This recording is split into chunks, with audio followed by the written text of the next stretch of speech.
I felt the issue in those years was, what can a painter do?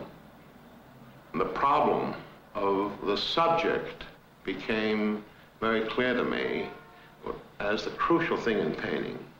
Not the technique, not the plasticity, not the look, not the surface. None of those things meant that much. Those things, I suppose, could find their way. That the issue for me, and I think it existed for all the fellows that, you know, for Pollock and for Gottlieb and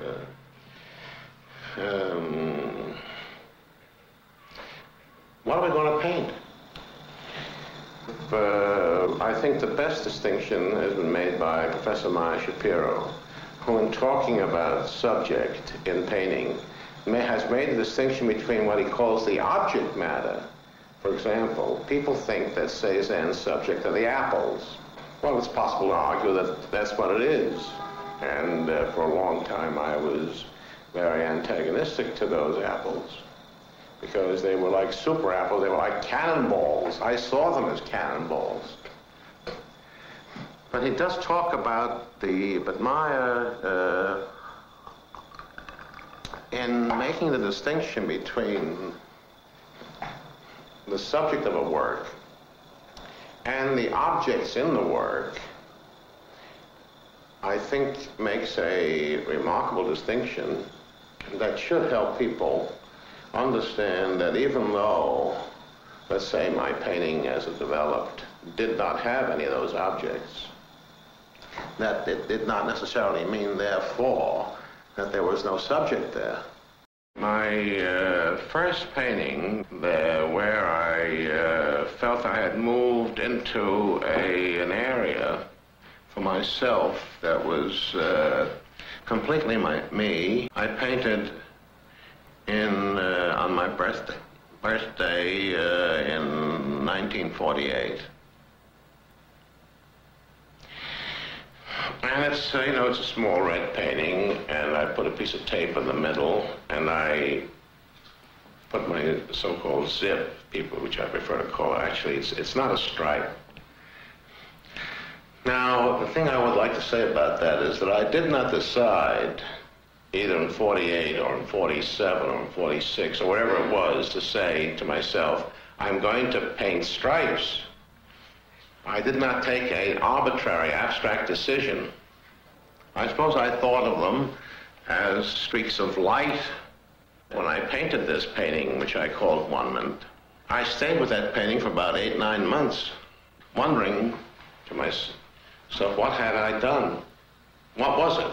And I realized that up until then, whenever I used that attitude, I was filling the canvas in order to make that thing very, very viable. And suddenly, in this particular painting, Onement, I realized that I had filled the surface. It was full. In that painting, I got rid of atmosphere. That stroke made the thing come to life. I feel that my zip does not divide my painting. I feel it does the exact opposite.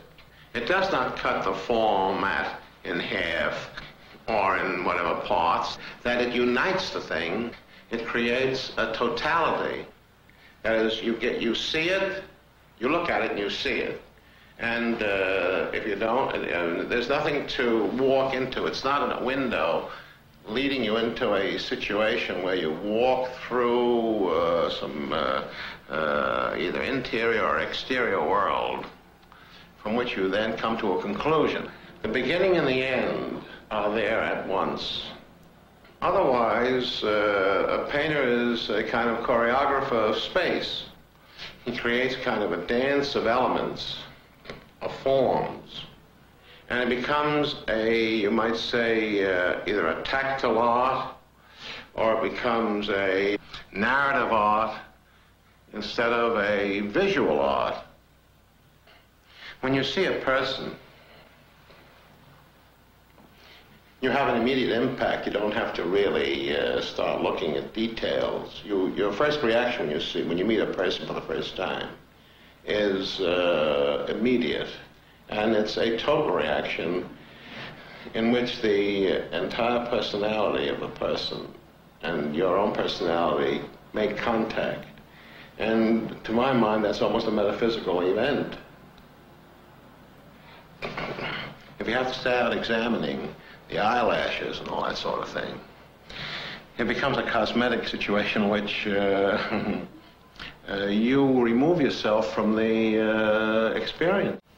There's more to the problem, it seems to me, than any old-fashioned idea of what an easel painting is.